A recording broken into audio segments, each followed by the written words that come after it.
알겠느냐 하시니라. 아멘. 네.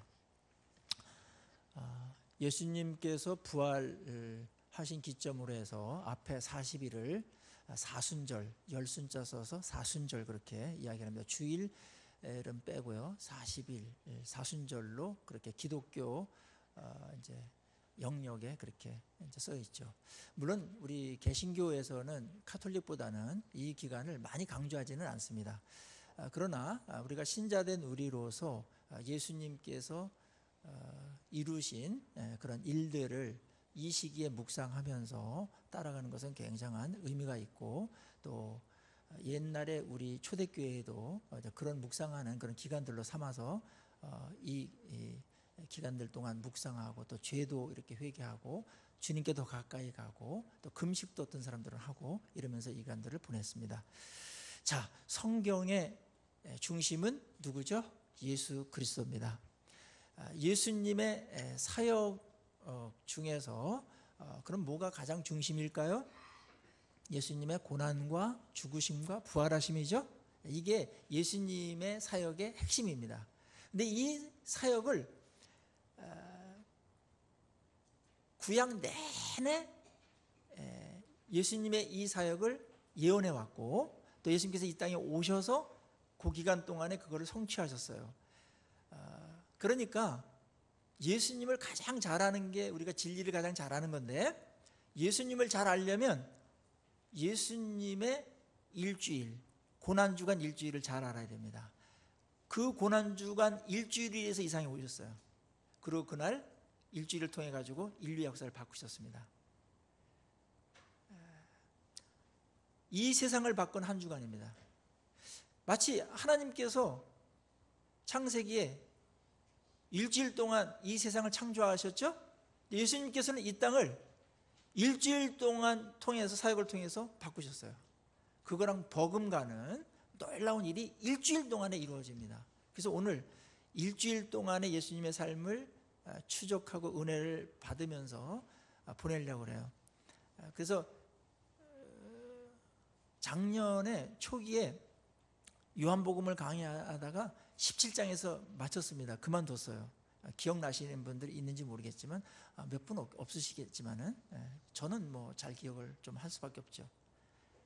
그리고 이제 18장서부터는 요 일주일을 다루기 때문에 남겨뒀다가 요 사순절 기간 동안 하면 좋겠다, 적절하겠다, 시의적절하겠다 그래가지고 남겨뒀다가 오늘 아꼈다가 하는 겁니다. 남은 부분은 이제 18장서부터 계속해서 강의하도록 그렇게 하겠습니다. 자, 예수님께서 이제 기도를 하시고 동산에 남아 있었습니다. 여기에 보면은 1절에 기드론 시내 건너편 그렇게 되어 있는데요.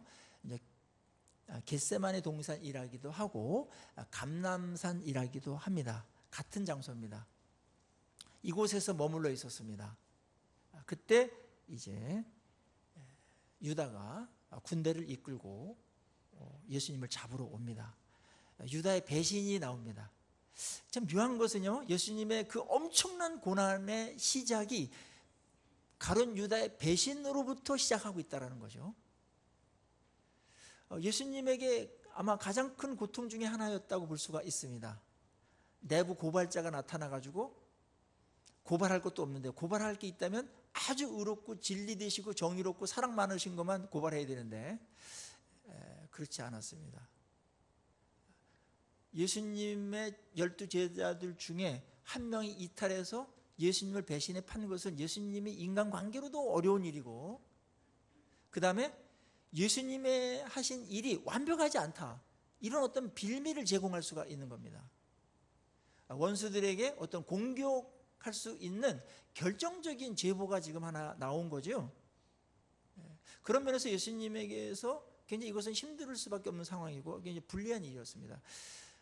그 앞부분에 보면 다른 마가복음이나 또 마태복음 보면 사탄이 그 안에 들어갔다, 그런 이제 내용들이 나오죠. 그래서 유다가 제정신이 아니게 날뛰고 있습니다. 근데 유다가 왜 예수 그리스도를 배신했을까요? 뭐 여러 가지 이야기를 많이 들으셨을 겁니다. 아마 그가 재정을 맡았기 때문에, 재정부장 출신이기 때문에 돈 맛을 알아서 돈 때문에 그랬다, 그래서 은 30에 팔았다, 뭐 그런 이제 설이 하나가 있고, 그렇지만 그거보다는 조금 더 이제 실제적인 이유가 있다면, 유다가 예수님을 왜 쫓아다녔죠? 이 땅에서 잘 되려고 한 겁니다. 예수님 가만히 보니까 말씀으로다가 기적을 행하시고 오병이어 역사라든지 그다음에 말하는 그 내용이라든지 이게 이때껏 자기가 따랐던, 출세하려고 따랐던 사람들과 차원이 달랐어요. 그래서 유다는 이분 따라다니면 분명히 이 세상에서 성공하고 엄청난 유익을 얻겠다, 이 생각이 그의 헌신을 촉발했습니다. 예수님은 계속해서 그게 아니라고 말했어요. 근데 유다는 그 기대감을 버리지 않았습니다. 제자들도 이 기대감을 완전히 버리지 않았습니다. 뭐 다른 예수님을 추종하는 사람들은 많이 있었지만, 임금으로 옹립하려고 오병이어 사건 이후에 했지만, 예수님은 그게 아니다라고 하면서 피하셨습니다. 그런데 이들의 기대는 멈출 줄 몰랐어요. 또 로마 식민지 상태에 있었고 굉장히 어려운 상황에 있었던 거죠. 육체적으로도 힘들고 사회적으로 힘들었습니다. 국가적으로 힘들었습니다.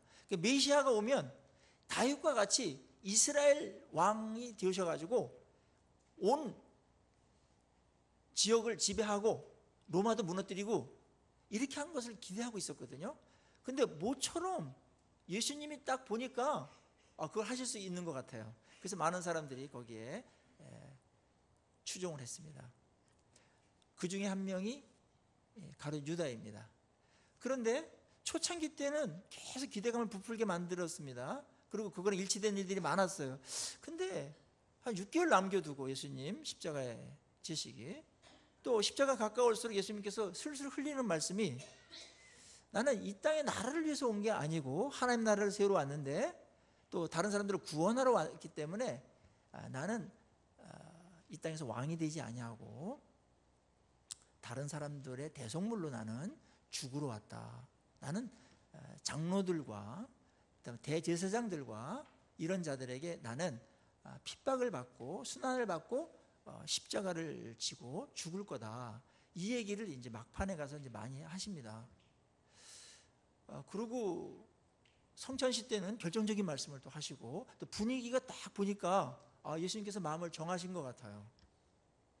그렇다면은 유다의 꿈은 사라지는 거 아니겠습니까? 그동안에 자기가 헌신했던 것들도 아깝고 예수님이 자신을 배신한 것처럼 여겨질 수도 있어요. 왜냐하면 그걸 기대하고 이렇게 헌신하면서 불평 없이 따라다니고 그랬는데 이게 뭐냐, 자기한테 남는 게 뭐냐, 이제 세상적인 거로만 이제 계산하게 된 거죠. 그래서 유다는 배신을 때립니다. 그리고 위기감을 가져요.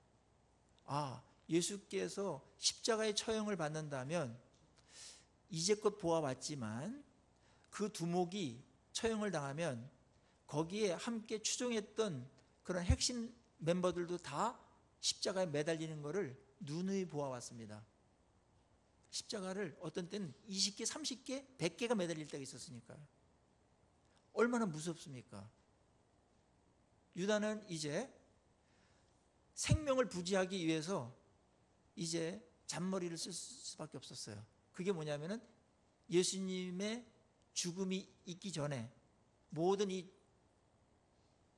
죄악과 이것이 폭로되거나 그들의 어떤 사회에서 그들의 법으로 그것이 잘못된 법이지만, 그래서 재판에서 확정되기 전에 내가 그의 멤버가 아닌 것을 나타내야 된다, 그런 생각이 든 겁니다. 그래가지고 누구한테 갔습니까? 대제사장에게 찾아갑니다. 예수님을 팝니다. 은 30을 받습니다. 은 30은 한 달 봉급이죠. 거물을 넘기는데 이 딜이 좀 약하지 않습니까? 여러분 생각에? 그래서 돈 때문에 그런 건 아니라는 거예요. 돈 때문에 그랬다면 이거 갖고 안 됩니다, 더 주십시오 하더라도 얼만큼 더 줄 수 있었어요. 그때 성전은 돈이 넘쳤어요. 그렇지만 그 30을 왜 받았는가? 나중에 증거를 대려고. 너도 한편 아니냐? 이렇게 신문이 들어왔을 때 무슨 말이야? 나는 예수를 팔고 나왔어. 제사장으로 돈 받았어. 이거 물증을 갖고 있어야 되죠. 법은 언제나 물증이 필요하니까. 거기까지 생각이 미친 겁니다. 그래서 예수를 배신했고 지금 예수님을 잡아 죽이는 데까지 어쩔 수 없이 지금 호랑이 등에 올라탄 거죠. 이제 내려올 수가 없어요. 그래서 군대 한 600명, 그 다음에 거기 있는 하속들, 횃불과 등과 무기를 무장하고서 지금 잡으러 오는데 누가 인솔하고 옵니까? 유다가 인솔하고 옵니다. 성경은 모든 성경 그 사복음서에 유다의 사건을 기록합니다. 거기서 주는 메시지가 있으니까요. 사실은 유다는 다 나쁜 사람으로 우리는 다 인정합니다.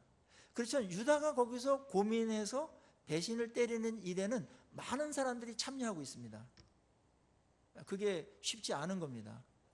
그러니까 예수를 믿을 때 이 세상적인 유익과 복만을 목적으로 예수를 따르면 인생의 긴 여정 속에서 어느 한순간 세상적으로 안 될 때가 있잖아요. 자기의 꿈이 이루어지지도 않고 좌절될 때도 있고 되기는커녕 망하고 아주 낮고 천한 어떤 그런 길을 울면서 몇 년을 다닐 때도 있지 않습니까?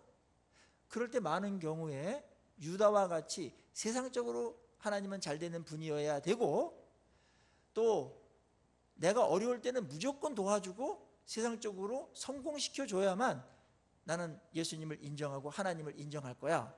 이런 생각까지 든다면 유다의 거기서 많이 벗어난 게 아닙니다. 그 부류에 속한 겁니다.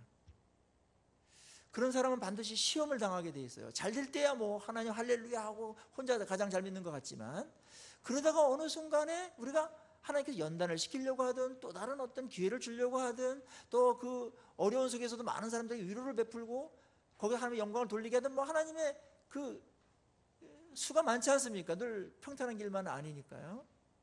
그럴 때 시험당하지 않기 위해서 우리 무장해야 돼요. 우리 인생 여정 속에서 세상적으로 예수를 아무리 잘 믿어도 안 될 때도 있다. 세상적으로 큰 그림 속에서 보셔야 됩니다. 길게 보면은 결국은 해피엔딩이고 여러분들 이 세상에 여러분을 핍박했던 자들, 여러분 위에 있던 자들, 여러분의 굴림했던 자들 그 사람보다 막판에 가서 마지막에서는 완전히 여러분들이 승리하고 여러분들이 최고의 성공을 거둘 것은 그거는 너무나 확인하면 그 약속이에요. 그렇지만 그 과정 속에서 늘 그런 것만은 아니고 오히려 그렇지 못할 때도 있습니다. 바울 보십시오. 하나님 가장 잘 믿는데 매일 쫓겨다니고 죄수의 몸으로 있고 그런데도 불구하고 그거보다는 이 세상 잘 되는 것보다는 하나님 복음 전하고 하나님 나라 위하고 하나님 말씀 순종하는 것을 최고의 가치로 뒀기 때문에 어디서나 삐지지 않습니다. 하나님께 섭섭하다고 생각 안 듭니다. 이제 여기까지 가기가 쉽지는 않은 거죠. 그래서 지금부터 우리가 이 부분을 잘 해놔야 됩니다. 어떤 분은 새벽기도 나오다가 본인이 실족해가지고 이제 팔이 부러지면은 하나님 왜 그러셔? 계시면 왜 나를 새벽기도 나가는데 발이 부러지게 하셔? 그래가지고 안 나오는 사람이 있어요. 그 자신이 잘못한 거죠. 그것도 이제 부러져가지고 또 하나님께서 또 뭐 하신 일도 많은데 그렇게 아주 너무나 단면적으로만 그렇게 보시지 말기를 바랍니다. 요셉 같은 경우는 길게 보니까 어려움이 있죠. 왜 하나님께서 놀라운 꿈과 환상을 보여주고 그 12 아들 중에 가장 신앙심이 좋았어요. 야곱이 11명을 제껴놨다고요. 말을 안 들어가지고 초창기에는. 그러니까 야곱이 가만히 보니까 요셉만 괜찮아. 그래서 요셉으로부터 모든 정보를 얻어서 요셉을 말만 들었어요. 이뻐했고. 근데 요셉이 어떻게 되겠습니까? 어느 날 인신매매로 팔려가고 배신당하죠. 형제로부터. 그리고 감옥에 가고 뭐 이 파란만장한 일을 겪습니다. 근데 나중에 그 모든 것들이 합해서 결국은 그 자기를 팔았던 그런 형들이 무릎 꿇게 하고 뿐만 아니라 뭐 그들을 처단하거나 그러지 않고 다 복된 하나님의 나라를 만드는데 결정적인 역할을 하기 위해서 그런 과정이 필요한 거죠. 인생에도 다 그런 과정이 우리에게 있는 줄로 믿습니다. 예. 너무 쉽게 삐지지 마십시오, 제발. 하나님 큰 그림을 갖고 가시기 때문에 단편적으로 보면은 시험 받을 일이 많아요. 이승훈 선수라고 여러분들 아시죠? 이번에 이제 금메달을 땄는데, 이 사람이 그 간증을 한 거 보니까 쇼트트랙 남자 국가대표에 떨어져요.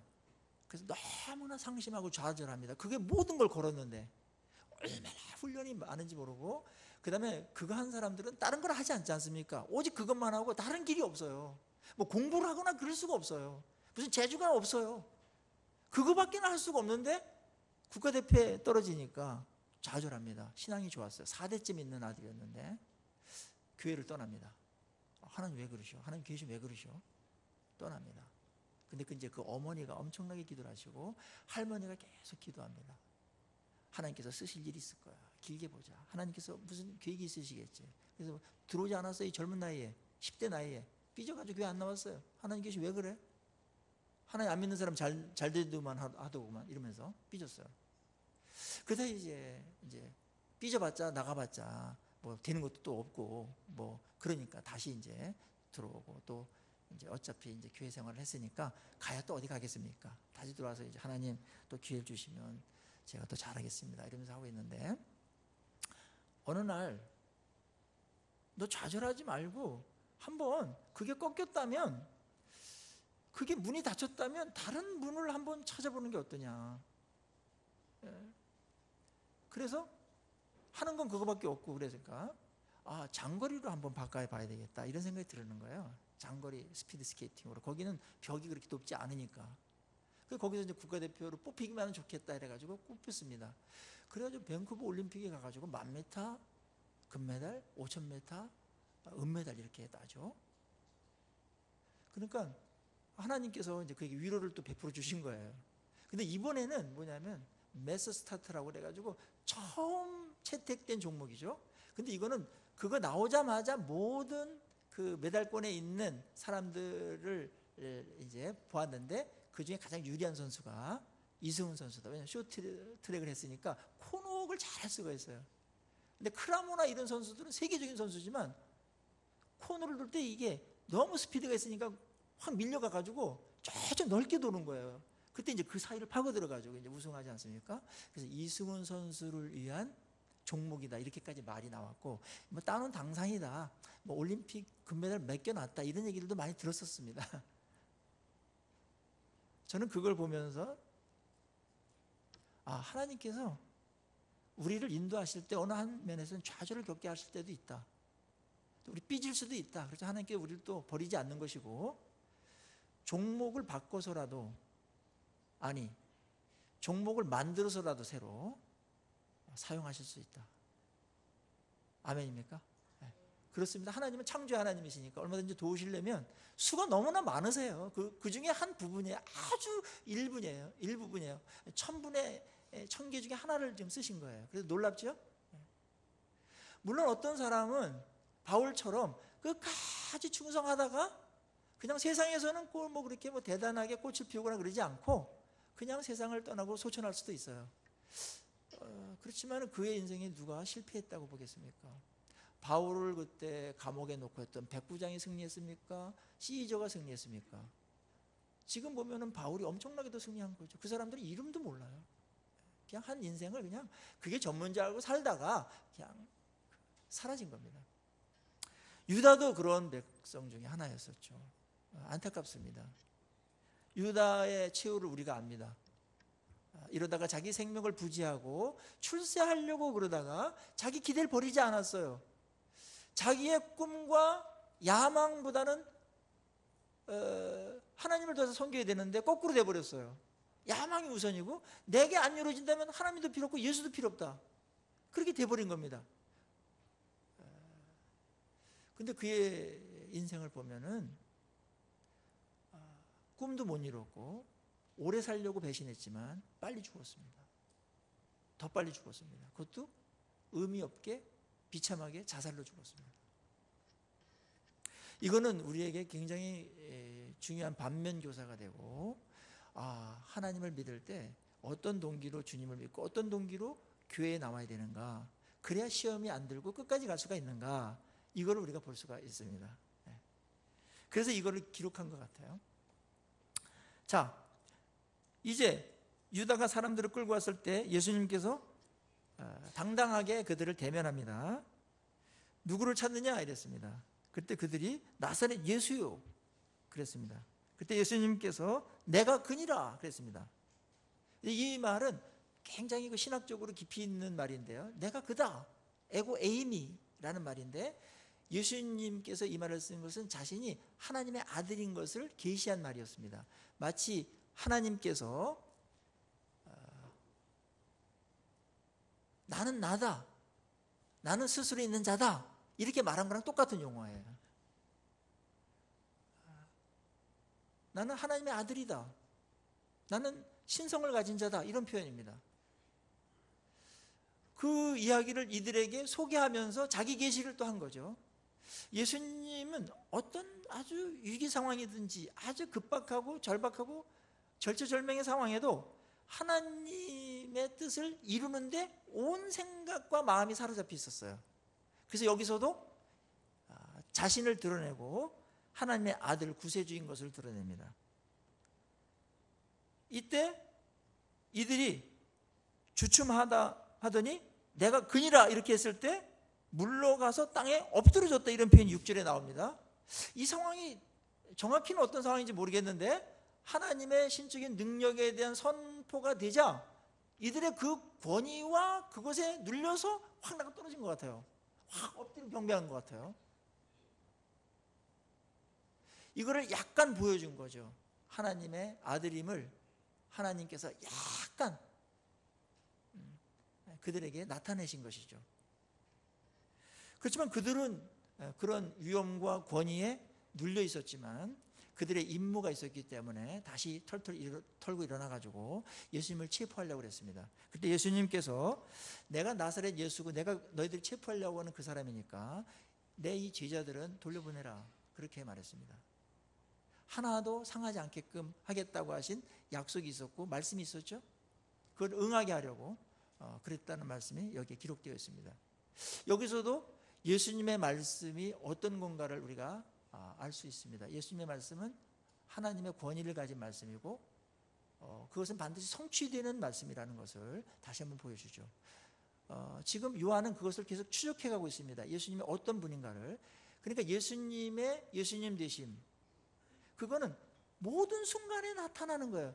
우리의 인간이라는 이 인간됨이 뭘 하든지 나타나듯이 예수님이 하나님의 아들이고 메시아이기 때문에 뭘 하든지 그것이 반영되게 돼 있어요. 우리는 그거를 찾아서 그분의 그분 되심을 더욱더 알아가는 거죠. 요한은 이제 이것을 뒤늦게 기록을 합니다마는 그때의 장면 거기 있었으니까요. 그거를 생생하게 증언해 주면서 예수님이 보통 사람이 아니고 하나님의 아들이고 신격을 지닌 그분이었다. 그렇지만 그분은 하나님의 뜻을 위해서 그 능력을 다 사용하지 않으셨다, 절제하셨다. 이 부분이 전면에 흐르고 있습니다. 그리고 제자들은 돌려보내라, 나만 잡으면 되지 않냐, 이런 말씀에서 하나님께서 이제 우리를 돌보실 때에도 어떤 위기 상황이 있더라도 자기 백성들, 자기 자녀들, 자기 사역자들만큼은 챙기시고 보호하시고 해를 안 받게 하시려는 그런 마음이 있는 것을 오늘 보게 됩니다. 이 절박한 상황에 있어서 예수님을 체포하러 온 건데 예수님이 당신 자신을 어떻게 돌보고 보호하고 피하든지 뭐 이렇게 해야 되는데 자기에게 위기가 딱 몰아다 닥쳤는데 제자들 걱정을 하세요. 자기 걱정 안 하세요. 그런 하나님이시고 그런 예수님이시라면 일상 속에서 예수님께서 우리를 보호하시는 것은 얼마나 대단하겠습니까? 그러니까 걱정할 필요 없습니다. 미래에 대해서 많은 두려움들이 있습니다. 물론 그것은 실제적으로 존재하는 것들입니다. 예상했던 것도 있고 예상 안 한 건데 위험한 것들이 도처의 지뢰처럼 깔려 있습니다. 우리 자녀들에게도 도처의 지뢰처럼 깔려 있습니다. 영적인 위험이든 육적인 어떤 세상적인 위험이든 깔려 있어요. 우리 그 세상을 지금 피하면서 살아가는 겁니다. 우리에게는 지뢰 탐지기가 없습니다. 그래서 늘 불안합니다. 그걸 제거할 만한 능력도 없습니다. 그래서 늘 마음속에 불안합니다. 그런데 여러분들, 하나님께서 우리를 보호하시고 인도하시고 계시다라는 것, 그것만큼은 또 분명한 사실입니다. 위험이 존재한 게 사실이듯이 하나님께서 우리를 안전하게 이끌고 가시고 계시는 것도 진실이고 사실인 줄로 믿습니다. 그래서 그분께 맡기고 그분의 인도를 따라가는 것, 그게 오늘날 이 땅을 살아가는 우리의 삶의 처세술이죠. 최고입니다. 그리고 예수님께서 잡히시려고 이제 합니다. 그때 팽팽한 긴장감이 있었습니다. 그 동산을 뒤엎는 터질 듯한 긴장감이, 일촉즉발의 그런 침묵이 있었어요. 그때 이 침묵을 깨면서 칼을 휘두르는 자가 있었으니 그거는 무명의 검객 베드로였습니다. 칼은 어디서 준비했는지 저는 그게 그렇게 궁금해요. 회 뜨는 칼이었지 않나 싶어요. 어부였으니까. 그걸 갖고서 밤에 딱 내리쳤어요. 근데 대제사장의 종 말고라는 사람의 귀가 떨어졌죠. 귀를 자르려고 그런 건 아니었어요. 그렇게 단정할 수 있는 이유가 뭡니까? 묻는 자에게. 베드로는 그만한 권법을 배운 적이 없습니다. 어두운데 어떻게 귀만 딱 자릅니까? 움직이는 사람을.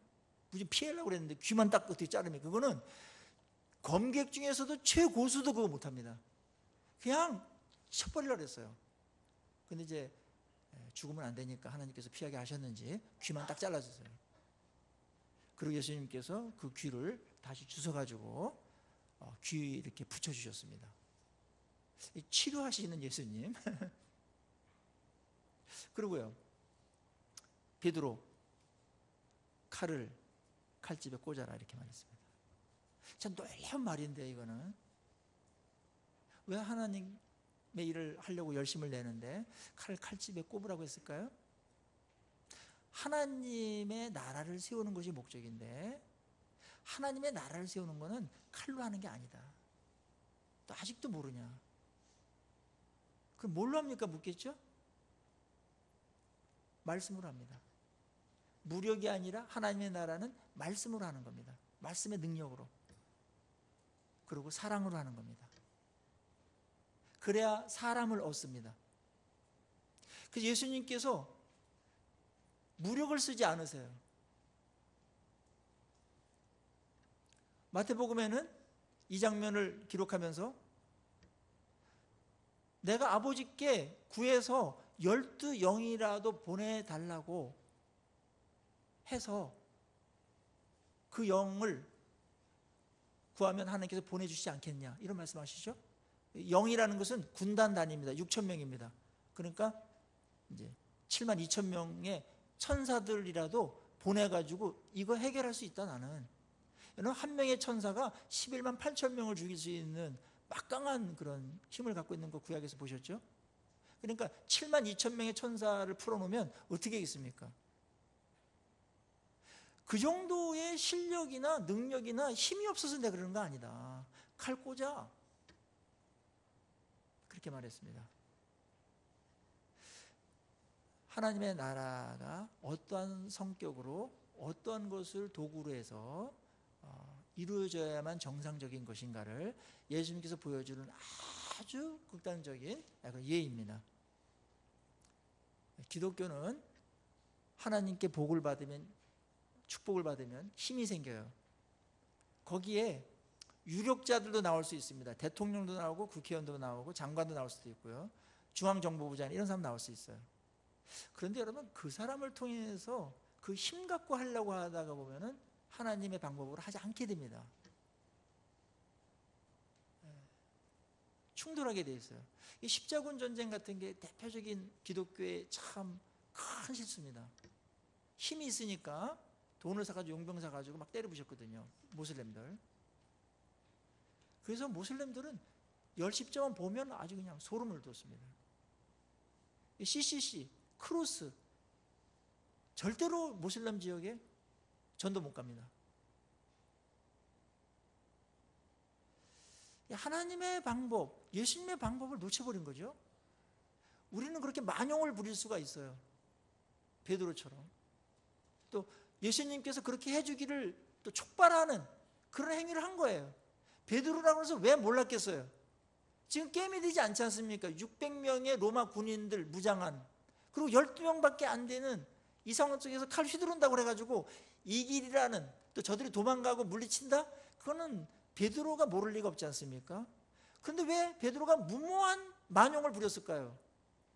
내가 이렇게 함으로 인해서 예수님이 이런 위기 상황 속에서 그 능력을 발휘하시도록 본인이 촉발하도록 일을 저지른 겁니다. 좋은 믿음이죠. 그렇지만 믿음을 그런 데 쓰면 안 되는 건데요.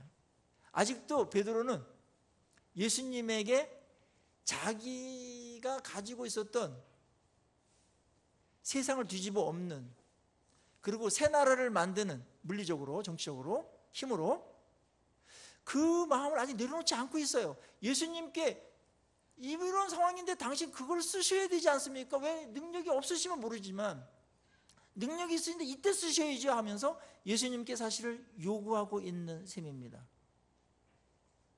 예수님께서 그때 그 마음과 모든 걸 아시고 칼 꽂아 이렇게 말했습니다. 칼집에 넣어라 이렇게 말했습니다. 그리고 예수님께서 다음 말씀 중요하죠. 아버지께서 주신 잔을 내가 마시지 아니하겠느냐, 그렇게 했습니다. 완전히 반대죠. 잔이라는 건 예수님이 고난당하고 죽는 겁니다. 십자가의 죽음입니다.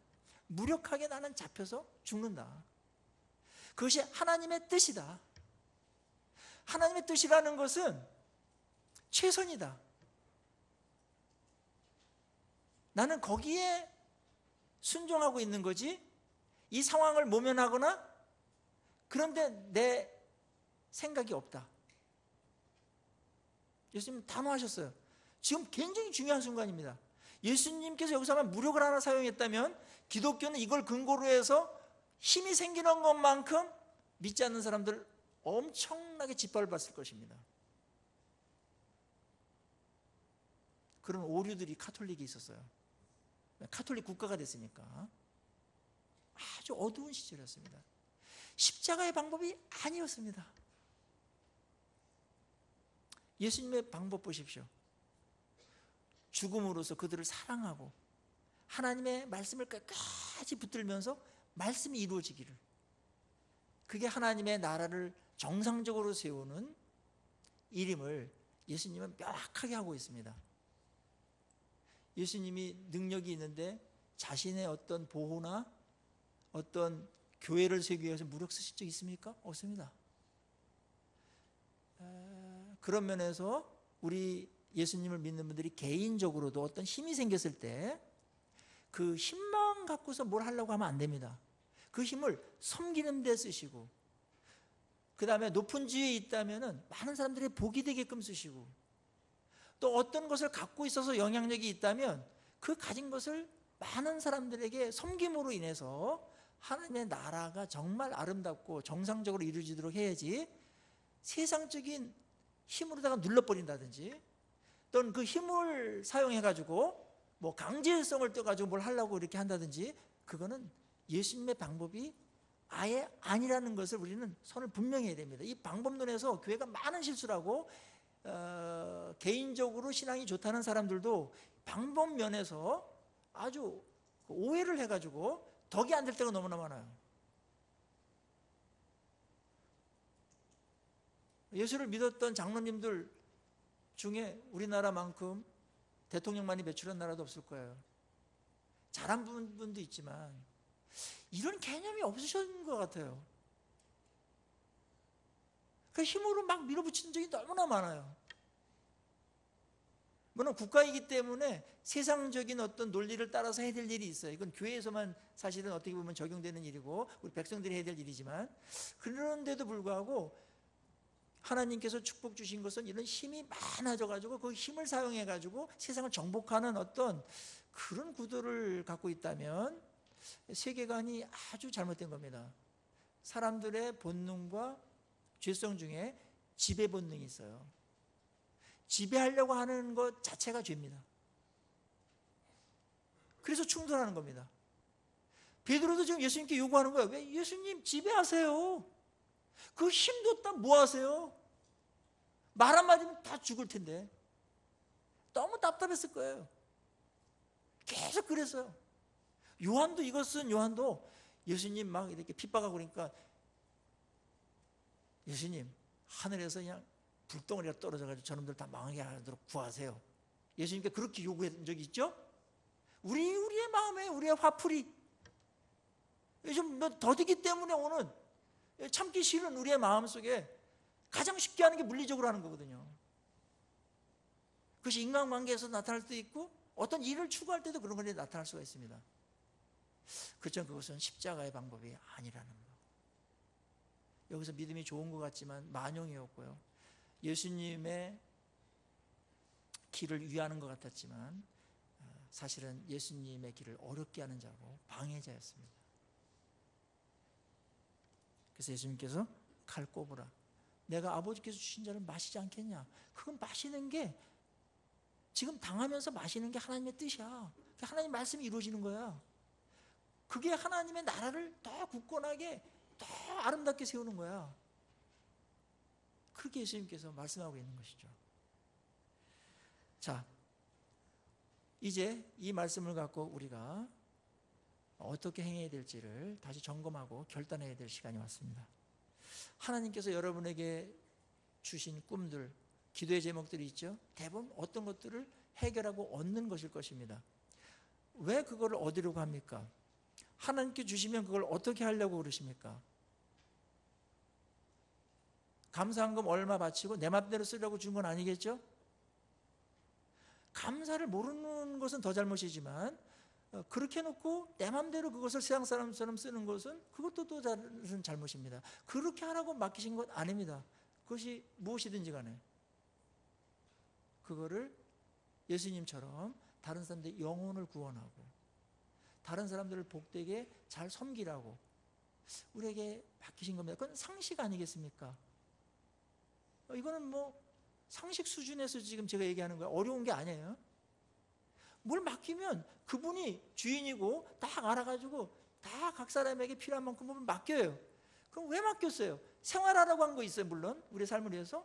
그렇지만 그것이 사역으로 연결될 때는 분명한 거예요. 그 사람들 유익되게 하고 복되게 하라고 맡긴 겁니다.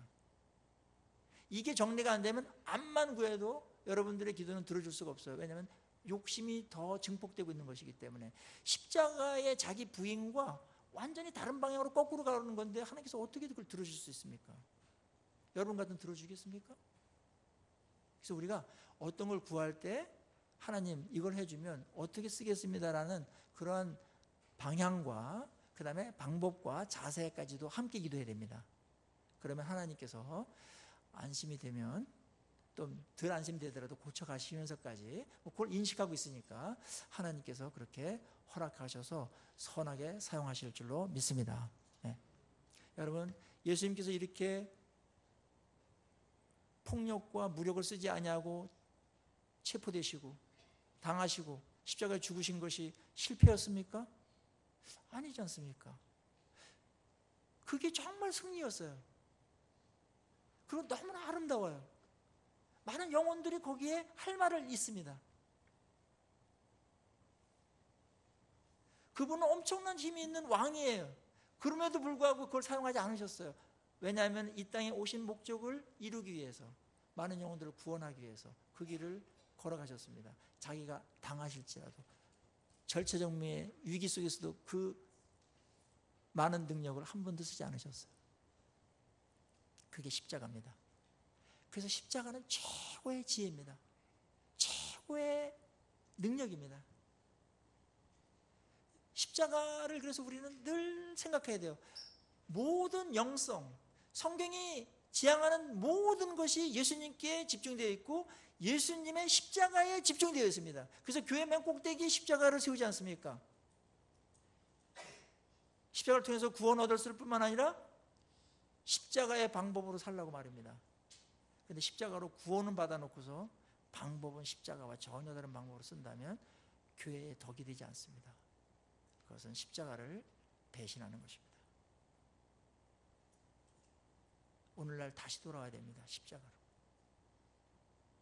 십자가로 구원받는 데만 돌아오는 것이 아니라 십자가의 삶, 나는 죽고 예수로 사는, 예수님께서 걸어가셨던 그 십자가의 길, 당하시면서까지도 사람에게 유익이 된다면 자기에게 아무런 문제가 되지 않는 것처럼 가셨던 그 십자가의 길 말입니다. 우리 모든 예수님을 따르고 존경하는 제자들이 걸어가야 될 길인 줄로 믿습니다. 우리 교회가 여러분들이 십자가로 구원받으시고 십자가로 승리하시는 십자가의 길을 끝까지 걸어가시는 주의 진정한 제자의 길을 걸어가시는 우리 모두가 되기를 주의 이름으로 축복합니다. 기도하십시다.